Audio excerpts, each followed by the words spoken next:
Please welcome Andreas Kosmida, Managing Director of the Falling Walls Foundation. Woo! Yes? How did you like this pitch day? Huh? Woo! You guys did amazing, plainly amazing. Let me share just a couple of snippets that I learned. I learned from Melanie that actually that the engaged jury could not reach a consensus and she had to put her foot down to bring it to a vote because it was so close at the end. So amazing. And I learned from former KIT President Eberhard Umbach. Eberhard, great that you joined us, that you could actually see his words, that these will be the leaders of tomorrow. Thank you for this assessment. And when I talked to Wolfgang Marquardt, who was to chair the lab jury, that the tough part will come. He just looked at me with a little crooked smile. We will do our best, it will be hard. So you guys did fantastic. You put a great task on the jury. Right, so I have the great opportunity and pleasure to introduce the very highlight speaker of this evening while the jury is deliberating. And it's my great honor and privilege to introduce to the stage, after all this almost impossible research that you introduced to us, the founder of the Improbable researches and the founder of the Ig Nobel Prizes. Please give it up for Marc Abrahams. Thank you. Yep. Okay.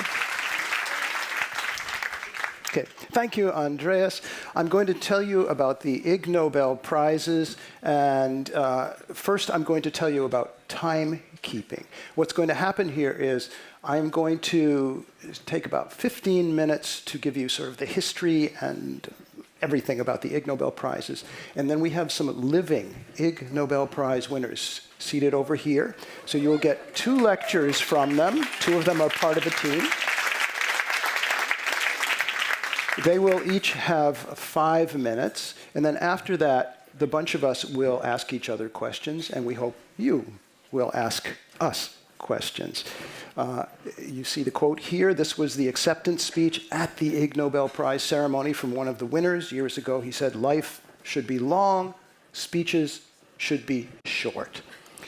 At the Ig Nobel ceremony, we have technology to keep the speeches short. This is our technology. Every year, we recruit a really cute little 8-year-old girl who has a particular kind of personality. Whenever she feels somebody has talked long enough, she lets them know. She stands up, she walks all the way across the stage up to the person. She goes up to the person and she says, "Please stop. I'm bored. Please stop. I'm bored. Please stop. I'm bored. Please stop. I'm bored." And it works. We did not recruit and bring an 8-year-old girl with us for that purpose or for any other this year. But we have timekeeping methods that will work just about as well that involve bananas. And you will see those in a bit. We call this kind of thing where we have a discussion Ig Nobel Face-to-Face. All of this is about improbable research, which is the name of my magazine, but it's about all this kind of research that there's something about it that's really not what you expect. That's why it's improbable. It's not impossible, but it's not probably what you expect. And the Ig Nobel Prizes, we've been giving out prizes for that kind of research every year. 10 prizes. And this is what it's about. It's really about, if we choose well, every Ig Nobel Prize winner has done something that's surprising. It's so surprising that the immediate effect is to make anybody, anywhere, laugh and then think. It causes people to laugh the moment they hear about it, and then it stays in their head, so for the next week, all they want to do is tell their friends about it. That's what we aim for. I'll give you a little quick glimpse at some of the winners from past years. Again, 10 winners every year. We've done this since 1991. So this was the 35th year of the prizes. This was the acceptance speech from a team of Swiss scientists. And if you can read the paper that it's based on, they published this. It's a research paper called "Are Full or Empty Beer Bottles Sturdier? And does their fracture threshold suffice to break the human skull?" They were trying to answer the simple question, is it better to be hit over the head with a full bottle of beer or to be hit over the head with an empty bottle of beer? The answer to that question, the reason they were doing this, was because there were several legal cases in the court system in Switzerland that depended on the answer to that question. Part of the answer is it is not good to be hit over the head with a bottle of beer, as he did here. This is Dr. Elena Bodnar, and you can see a drawing here that's from the patent she has that won an Ig Nobel Prize. She calls this the emergency bra.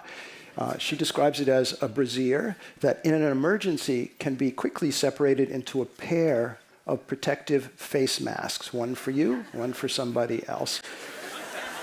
All I'll tell you about it right now is she grew up in Ukraine. That's where she went to medical school, and she was one of the doctors who treated victims of the Chernobyl power plant. That's what got her thinking about this.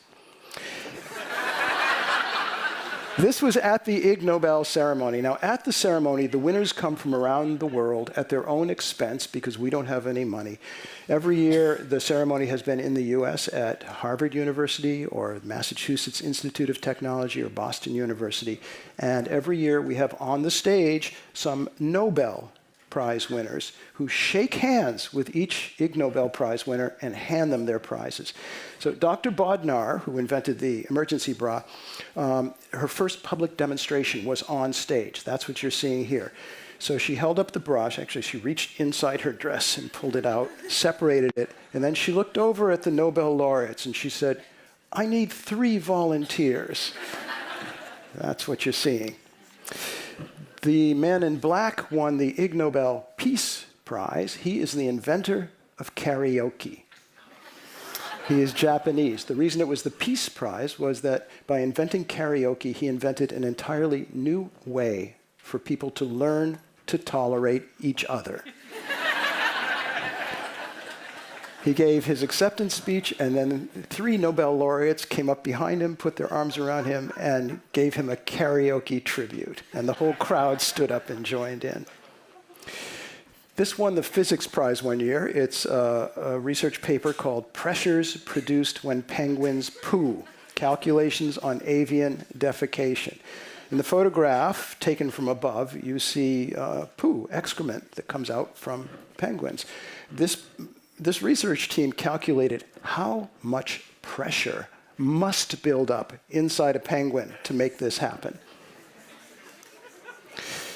This is from another patent. This won an Ig Nobel Prize, patent in 1965, granted to George and Charlotte Blonsky, who were a married couple. They described this as a device to assist a woman in giving birth by using centrifugal force. Their invention is a large round table with some machinery underneath.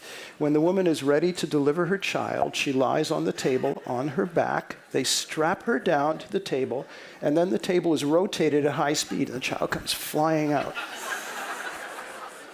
Okay, now I hope you will agree. All of these things deserve some kind of prize. This is a prize we gave last year for work that was done in 1939 or 1940. This was a paper that was published in a dairy industry journal dealing with cows and milk. It's called Factors Involved in the Ejection of Milk. They were trying to understand why sometimes a cow will suddenly let all of its milk go at once, which is a problem for the farmer, if not for the cow. Nobody knew, and they thought maybe they get frightened. So the question was, how do you frighten a cow scientifically? Let me read you from the middle of this research report. If you're close here, you can read along with me. Accordingly, cow number E307 was systematically frightened as the mechanical milker was attached. Frightening at first consisted in placing a cat on the cow's back and exploding paper bags every 10 seconds for 2 minutes. The last sentence here says, later, the cat was dispensed with as unnecessary. we thought this is complicated, so we had a little demonstration on stage with an inflatable cow, a toy cat, and paper bags blown up by 5 Nobel Prize winners. Right. And the ceremony itself is very elaborate. It all happens within 90 minutes, very fast. It's highly engineered. This is a photograph from last year, and this is at the start of the ceremony. We lead all of the winners in on a rope so they don't get lost. And there's a tradition, goes back to the second year of the ceremony. The audience created this tradition. It's continued. Many of the people who come to the ceremony come bringing lots of paper with them, which they turn into paper airplanes, and they throw at the stage, and the people on stage throw it right back. All right. So you've seen this photo before. This is how we normally do it, keep the time moving with the 8-year-old girl. This year, the 8-year-old girl was not able to come to the ceremony at the last minute, so we had to improvise. So we asked one of our regular staff people, could you step in and perform this role, please? And he agreed. Okay. Worked beautifully, but we will never do that again. Okay. And this is the Ig Nobel Prize. If you win an Ig Nobel Prize. It's a different design every year, always made from extremely cheap materials. Okay. There we go. All right, and here a quick look at the most recent group of Ig Nobel Prize winners who won their prize just a few weeks ago. And 2 of them are here tonight. The Ig Nobel Prize for Literature. Oh, by the way, we don't have the same categories every year. Other prizes do. But we pick the winners first, and then we try to figure out for each of them, is there some category that might describe this? The other thing a couple things you might want to know. One is we offer this prize. If we choose you to win a prize, we will get in touch with you quietly, and we will offer you the prize. If you want to say no, that's fine, and we never tell anybody, and we give it to somebody else. But almost everybody we offer a prize to says yes. The other thing is, unlike every other prize I know of, this is not about good or bad. If you win an Ig Nobel Prize, it says nothing about whether what you've done is good or bad or valuable or worthless. The only thing it says is you've done something so surprising it makes people laugh and then think. We gave a prize in literature to Dr. William Bean, who died many years ago. His son came to the ceremony, accepted the prize on his behalf. His son is 83 years old. Dr. Bean won the prize for persistently recording and analyzing the rate of growth of one of his fingernails. It was the literature prize because he published a series of reports over 35 years. Okay. That's his fingernail, and that's Dr. Bean, the owner of the fingernail. And this is one of the reports, and you can see every report had a chart in here showing what had happened. And he discovered all sorts of things. One was that people's fingernails slow down as they get older. The other, which wasn't really expected, was he discovered that every time he had an illness, flu or a cold or anything else, his fingernails stopped growing very fast. And then after he was healthy again, they continued. So that was part of the reason he thought about doing this. It's sort of a diagnostic thing that doctors might consider using. And there's his son accepting the Ig Nobel Prize from one of the Nobel laureates. Gave a prize in psychology to a team from Poland and Canada and Australia. They investigated what happens when you tell narcissists or tell anyone else that they are intelligent. Here's the paper they wrote about it. All these things, I'm giving you just a very short thing, but please feel free to go look up the details on these things. This paper they published is called Telling People They Are Intelligent Correlates with the Feeling of Narcissistic Uniqueness, the Influence of IQ Feedback on Temporary State Narcissism. Plenty of jargon in that title. And here are the winners accepting their Ig Nobel Prize. Gave a prize in the field of nutrition to a team from Europe and Africa. They studied the extent to which a certain kind of lizard chooses to eat certain kinds of pizza. They published this paper about it, Opportunistic Foraging Strategy of Rainbow Lizards at a Seaside Resort in Togo.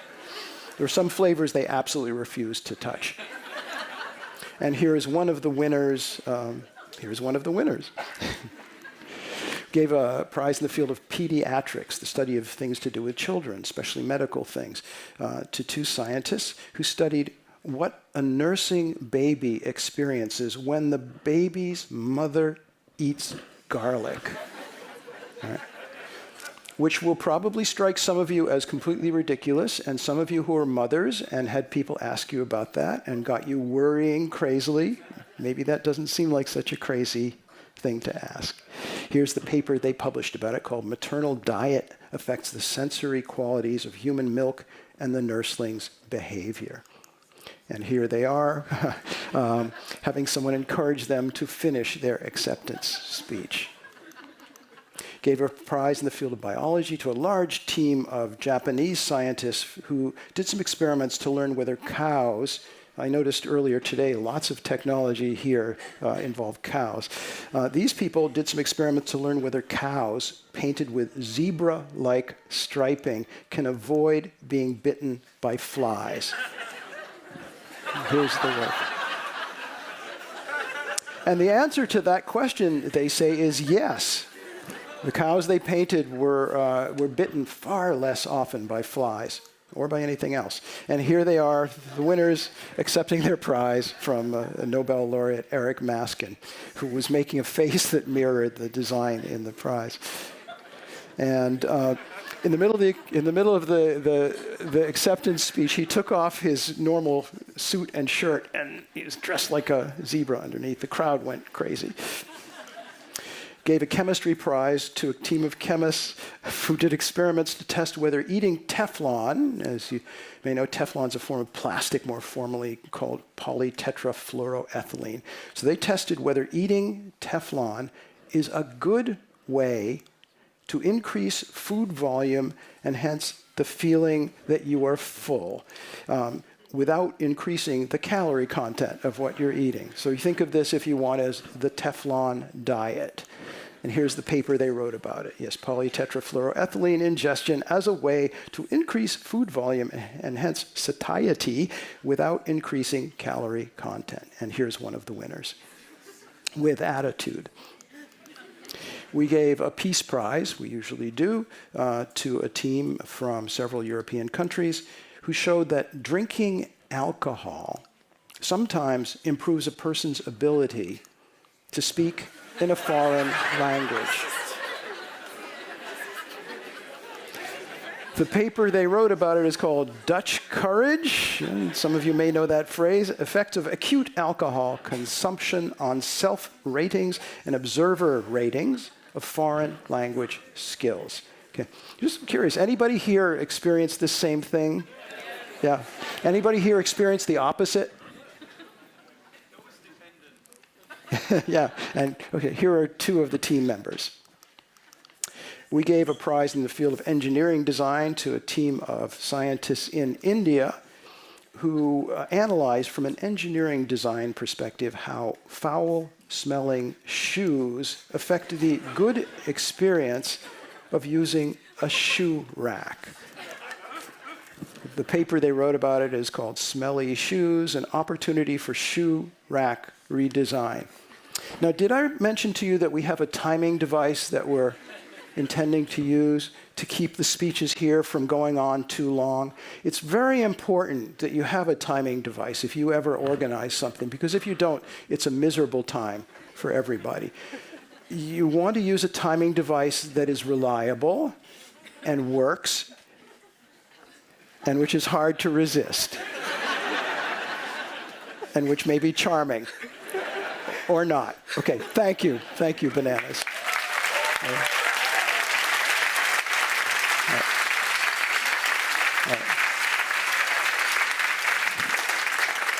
Well, I told you several of the winners. You can go look up yourself the other winners from this year and from past years on our website, improbable.com.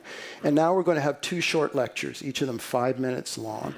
The first will be by 2 members of the team that won the Ig Nobel Physics Prize.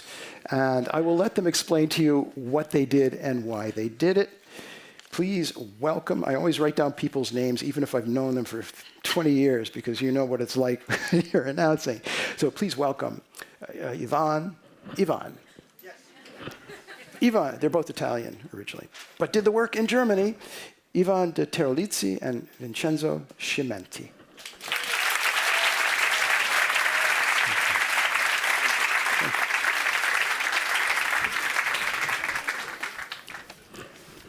So, hello everyone. It's a great pleasure to be here and in such a prestigious venue to present our work on cacio e pepe. So, cacio e pepe is a delicious and very famous dish appreciated all over the world, like many other Italian dishes. And today, you know what you are thinking. This is not serious research. But this is not true. And to convince you about it, we will start from some hardcore mathematics. This is the fundamental equation of cacio e pepe. You have pasta. Please buy Italian for quality and helping out our economy. Pecorino cheese, again, quality and help our economy. Pasta water, which is nothing else than water enriched with starch, which is the protagonist of our research. And of course, pepper. So despite the very short list of ingredients, this recipe is actually very, very tricky. And the reason is that the sauce is not stable above 65 degrees. Problem is, pasta cooks at 100 degrees. So sometimes, instead of a smooth, delicious sauce, you get a stringy, unpleasant, clumpy sauce, which makes all known as in Italy very unhappy. So the reason why this happens is that proteins contained in cheese usually stabilize emulsions like casein when temperatures are low. But when temperatures are high, what happens is that proteins denature, and instead of stabilizing the sauce, they denature and aggregate, ending up in this, again, very lumpy and unpleasant sauce.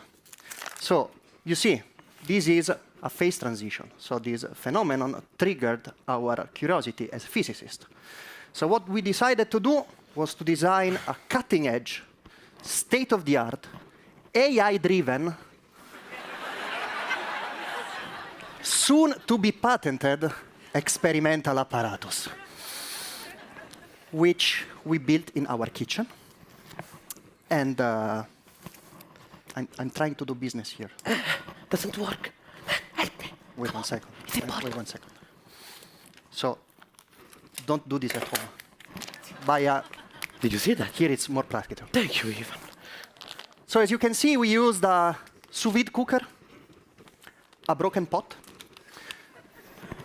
some stolen Petri dishes, and this enabled us to study the sauce at various, in various situations for different physical parameters, like starch concentration and temperature. So what we ended up with is a phase diagram of the cacio e pepe sauce. And what we realized is that below a critical starch concentration, which is 1% of starch with respect to the cheese mass, the sauce is not stable and ends up in a newly discovered state of matter, which we denote as the mozzarella phase. But,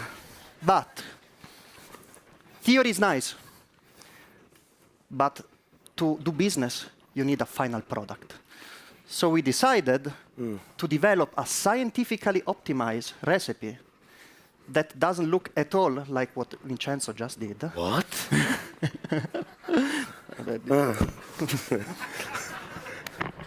It's still true. And instead of... Later. So these will allow you to reach the perfect consistency consistently. And instead of using powder starch, you actually have to jellify the starch, blend everything together, and then what you get is a sauce that is stable also up to 100 degrees. But again, in business, it's important scalability. And this is where our recipe really shines. And as you can see, like what we performed is the thermodynamic limit.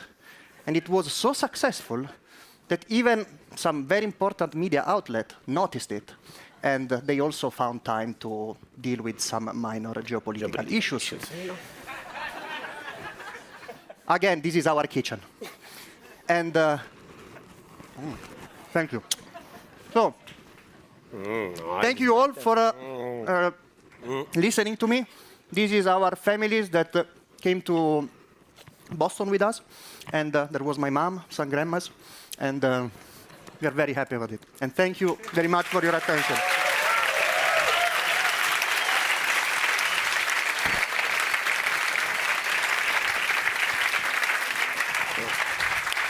Here you go. Okay. Somebody want some? Okay. Dinner. Feel free to invite them out to dinner afterwards, if you like. Our next speaker won the Ig Nobel Biology Prize in the year 2003. He is an ornithologist. He studies birds. He has just retired as director of the Natural History Museum in the city of Rotterdam in the Netherlands. He discovered something unusual and wrote a paper about it and ended up winning a prize. He will tell you all about it. Please welcome Kees Moeliker.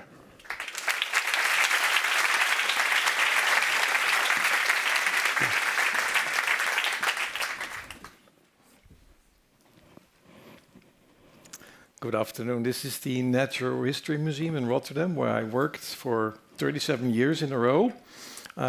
Most of the time I was curator, means I was responsible for the collection.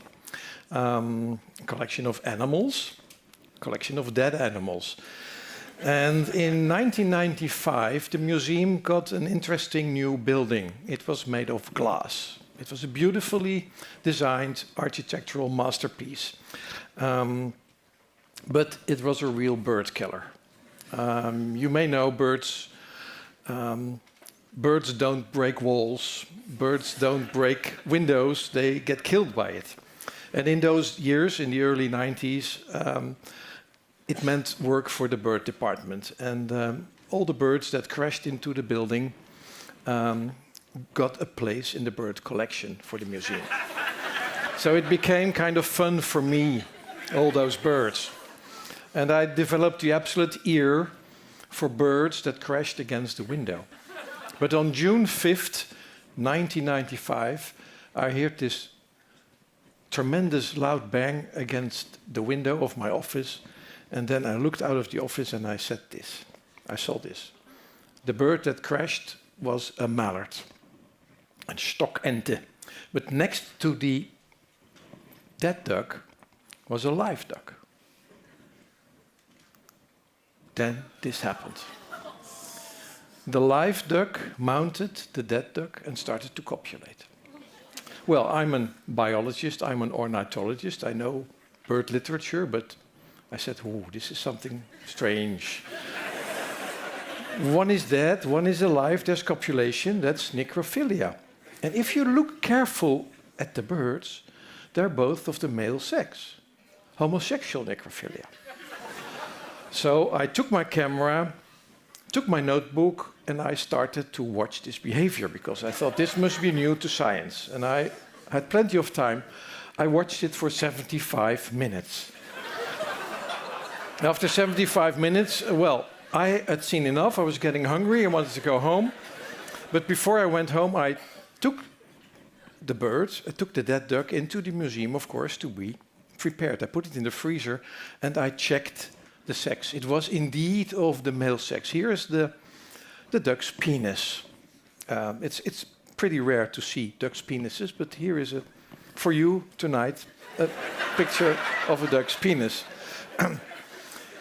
Here are my notes from June 5th, 1995. I kept the notes to myself for about 6 years. I mean, I told the story at birthday parties or in the pub, but I could not publish this because I didn't have the framework, I didn't have the background information, what really happened here. But after 6 years, I finally, came out of the closet with it. Here's the paper, the first case of homosexual necrophilia in the Mallards. And here's the situation again. A is my office, B is where the duck crashed the window, and C is from where I watched this. And here are the ducks again. Well, as you know in science, when you publish a paper, 6 or 7 people read it, and that's history. Then it's history. But then I got this message from Marc, who told me I'd won a prize. I won the Ig Nobel Prize, and he invited me to come to Boston, Cambridge, Massachusetts, to collect the prize. And I have the pleasure to introduce the duck. It's a specimen. I will give it to the first row. Don't abuse it. Yeah, give it around. Make sure it's coming back. And then my life changed. I became known as the duck guy. I have a long collection, a big collection of duck-related stuff, a very big collection. I published a book, even in German, Der Entenmann. And what's more important, people were sending me all kinds of images, stories about birds that behaved that's not really in the biology books. And here's an example. Here is a moose trying to copulate with a bison. Here is a frog trying to copulate with a goldfish. And here is the last one. Here's I don't know what it is. Thank you very much.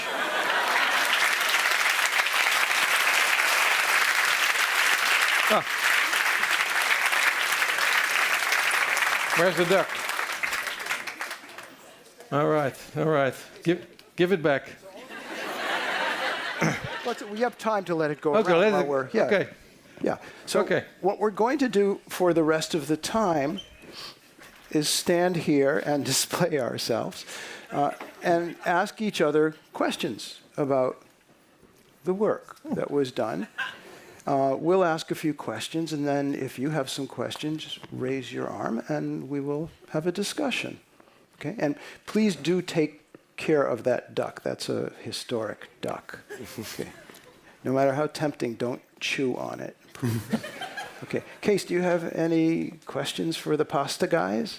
Yeah, well, first of all, congratulations with your prize. It will definitely change your life. Thank you. I mean, you're here now in Berlin. I mean, look at this. Hi, Mom. Well, I'm always curious about how do you come up with the idea to study this? I mean, you're physicist, you're Italian, but that's a long way apart. So explain to me. I think it's for you, this one. Yeah. So we are Italian. Yes. We live in Germany. And we really like to gather all together at mostly at our place. Yeah. And cook together for Italians, non-Italians. And sometimes we were cooking carbonara, sometimes we were cooking puttanesca. At a certain point, people started asking, but why don't you cook cacio e pepe? And the answer was, look, cooking for more than 10 people, it's basically impossible. Because you will end up with something which is non-optimal, and most importantly, you will waste some good pecorino, and non-Italians will laugh at us. So we won't do that. We lose our position in the world. Yeah, exactly. Yeah.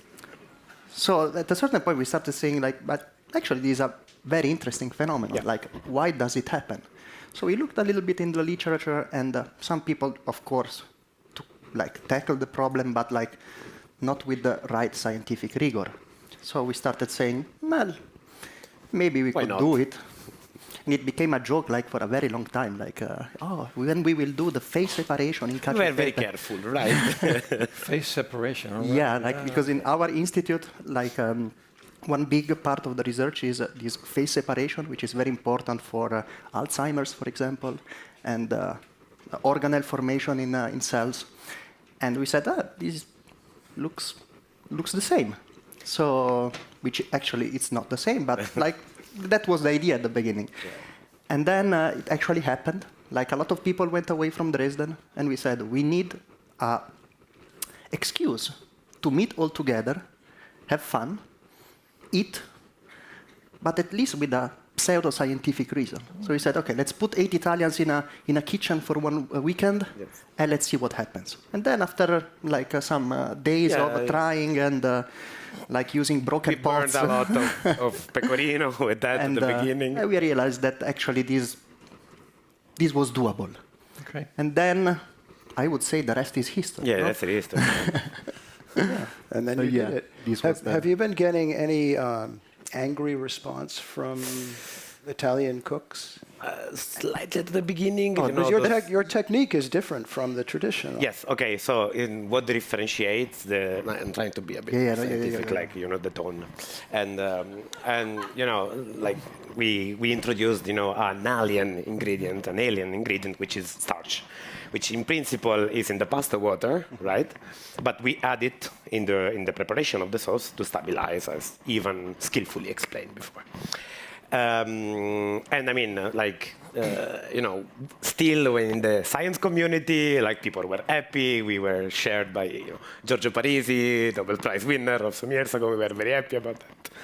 And however, when this news arrived to Instagram, arrived to social networks, then the flood arrived, right? And we had many people answering, no, but you are destroying the Italian tradition. This is not how you do it. You people live in Germany. These Germans are destroying the Italian tradition. These German chemists. Like we are Italian, everything was wrong. And then we discovered, actually, a recipe should be about love, not science. Not about science. Yes, this was the best comment, yes. It's not true. And then we also discovered that an Italian chef, actually, some years ago, came up with a similar solution, and we cited him in the paper, so you have to give your reference, your Google Scholar. And this is like the entire history of science, where somebody discovers something, they become famous, and then later people realize 100 years ago someone else discovered that. Exactly. And was poor and starving and died. Exactly. In our case, we were accused, actually, of not citing this chef work. But we cited him. Hey, at the risk of cutting off this eternal flow of pasta information, pasta sauce. Sorry. Okay, I'm going to eat some. Do you have a question for Kees? Yes.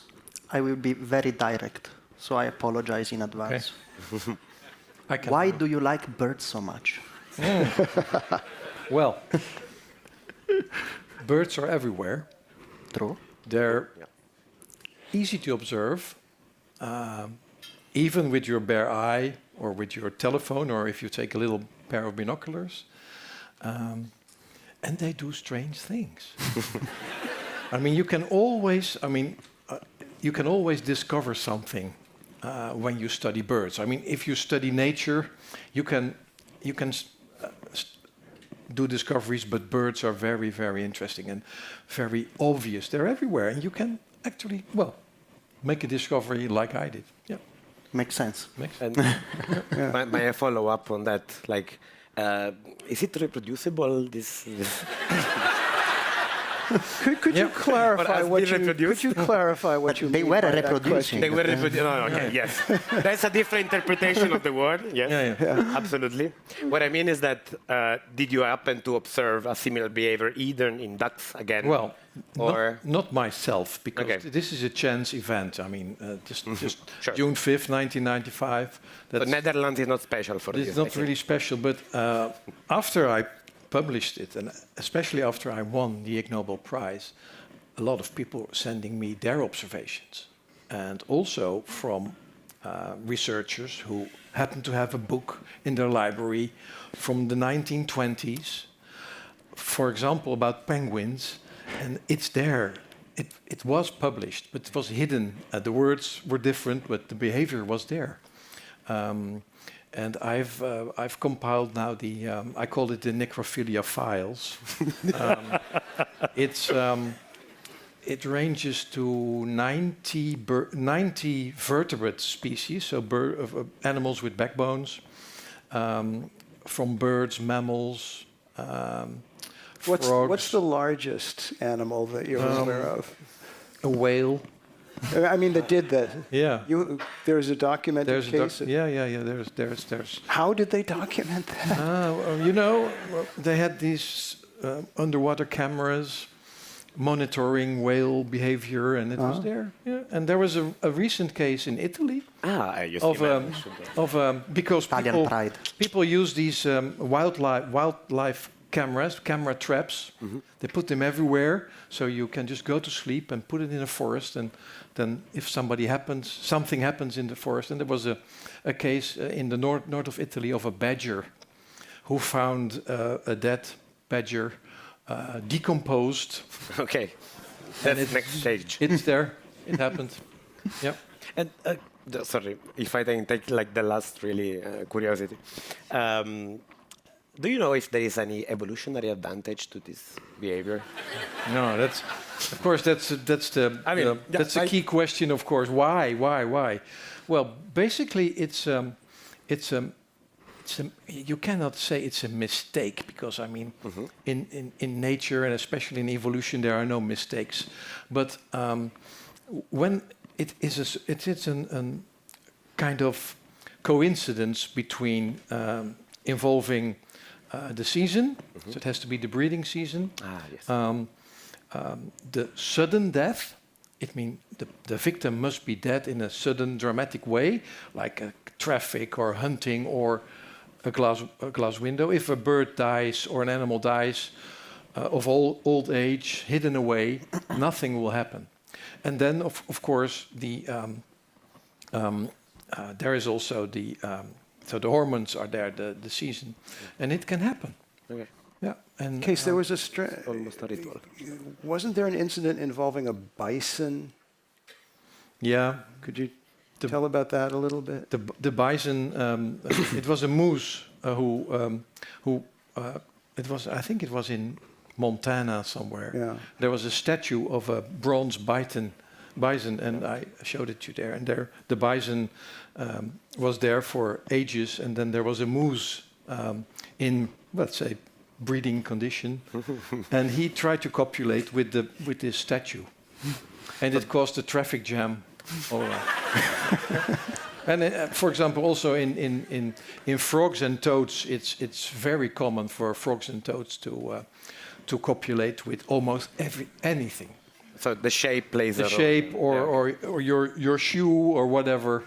If the time is right, if the hormones are right, if it's there, it happens. Yeah. So there's no evolutionary benefits, or maybe that we know of at least. Yeah.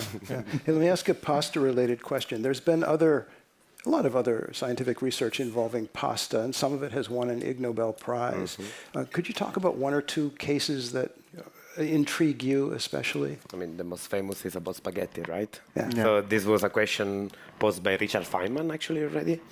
And it was about the reason why if you try to break spaghetti, a piece of dried spaghetti. Dried spaghetti, sure. Yeah, it's very hard to, why never breaks in 2 parts, and it's always more than 2 parts, right? Parts. Sorry? Parts. Yeah, sorry, my S is a bit funny. But yeah, so like this was generally, we can call it like mechanical question, right? And Richard Feynman at some point started to break pasta in his office. So you imagine this guy developing the fundamental theory of natures and at the same time breaking spaghettis, That's the beauty of science sometimes. And then, this question remained unanswered basically for 40 years, right? Something like this. More or less. Yeah, right? And in 2014, if I'm not wrong. I think so. This problem was tackled seriously. So I read the paper at some point, and they put the spaghetti into this kind of standing thingies.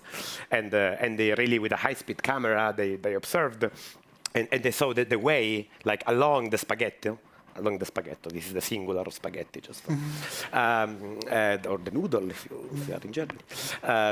How it breaks, and then they came up, I think, with a mathematical model for the breaking, and they finally closed down the long-standing questions. And in a sense, this problem was never tackled, but you can imagine that this kind of discovery can be transferred to some other things like, I don't know, to mechanic of buildings and so on and so forth, right? So, I mean, I hope our our little experiment. There's a lot of stuff that we've given prizes to that involves mathematics, usually applied mathematics, that sounds almost like a child is the only person who would think of it. But there are all kinds of questions. If you just walk out into the street and look at things and ask yourself, why is a tree shaped the way it is? There are many other shapes you could imagine, but you never see them. Why is that? And it turns out that there are mathematical reasons for that and all these things. And those often appeal to us, and they lead in odd directions. We gave a prize to a French physicist who wrote a paper explaining why cats, the animal, why cats can, in a pretty real sense, be considered to be both a solid and a liquid. The time scale, right? Yeah, and once you read that paper, and it's unlike many scientific papers, it's written for people to read it. It will point you in a lot of directions you never expected to go, and that will make sense for you and make you the center of any party you go to if you want to talk about it. Is there a question we can ask you? Sure. Yeah? I mean, you told us that the prize started in 1991. That's 35, 36 years ago. Yeah.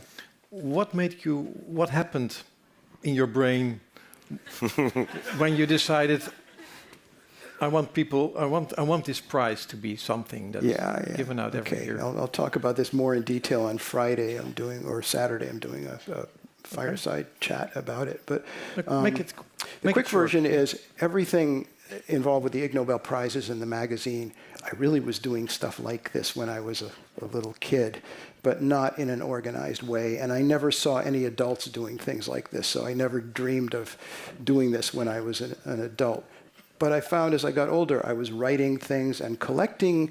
Even when I was a little kid, I would collect from the news stories of strange things that were funny about science.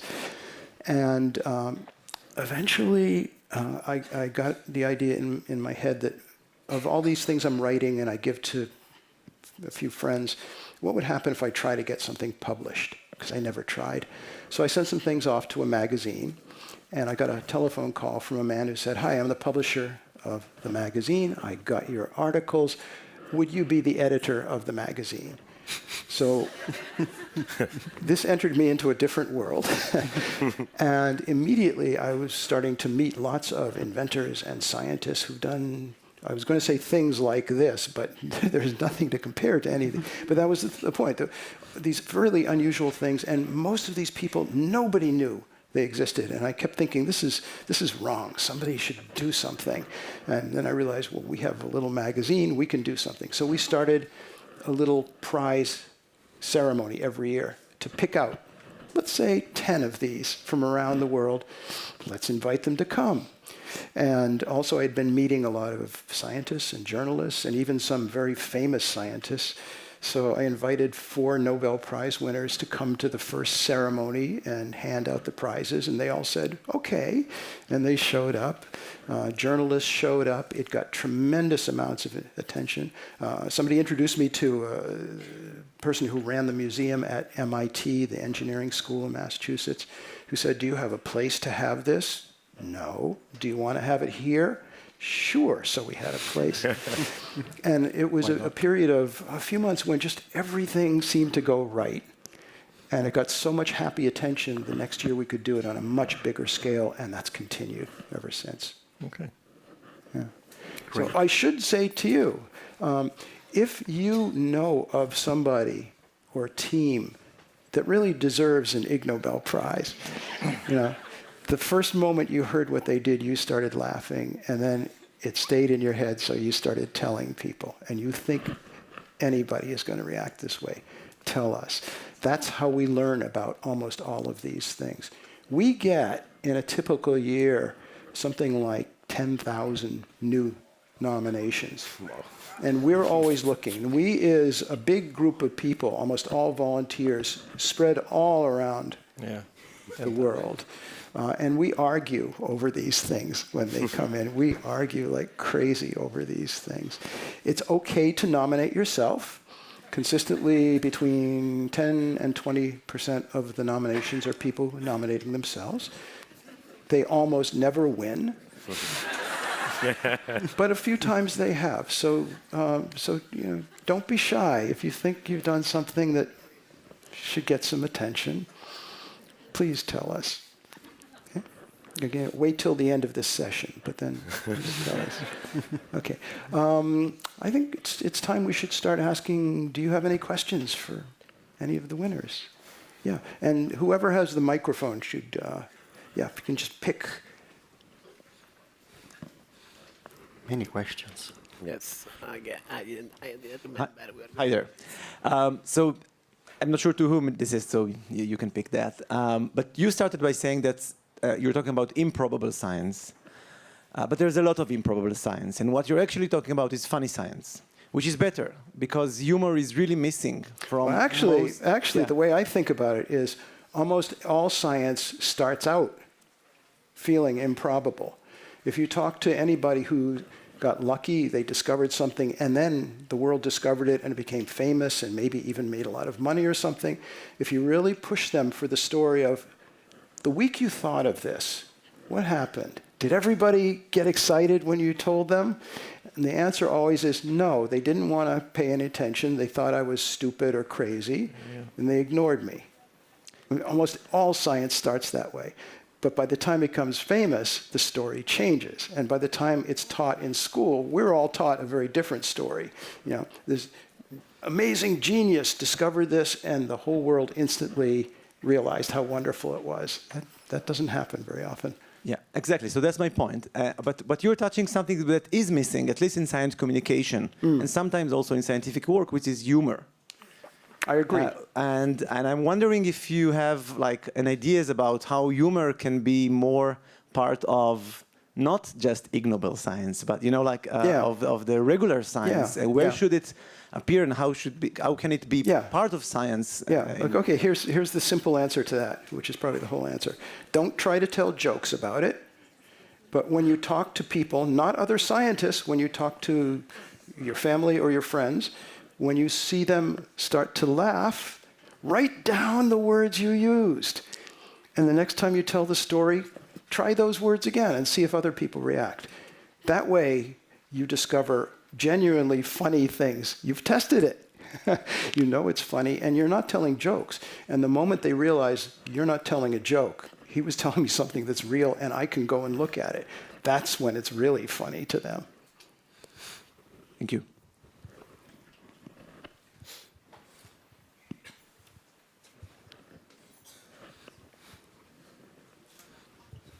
Thank you for your amazing performance. Coming from the home country of the Nobel Prize, I was wondering whether any of the Ig Nobel Prize winners has also become Nobel laureates. Yes, and it did happen in the same order that you're suggesting it. In the year 2000, we gave an Ig Nobel Prize to two physicists. One of them named Michael Berry, who is British, and the other named Andrei Geim, originally Russian, who at the time was living in the Netherlands and has since moved to Manchester University in the UK, where he's a professor. They won the Ig Nobel Physics Prize because they used magnets to levitate a frog. Something which almost no other physicist believed would be possible.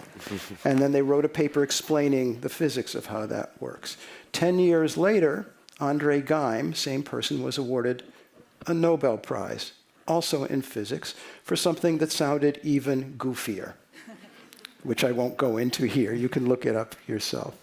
There are some other connections, too. One of the people who was in our ceremony sweeping paper airplanes from the stage. If you have 1,200 people throwing paper airplanes, you need to sweep the stage. There was a physics professor doing that for 10 years in our ceremony. And then he got a phone call one day from Stockholm, Sweden, informing him he'd won a Nobel Prize, not for the paper airplanes. And Roy Glauber is his name. And then he continued for the rest of his life, being in the ceremony, handing out the prizes, and still sweeping the paper airplanes. Okay, we have time for one more question if it's 4 words or less.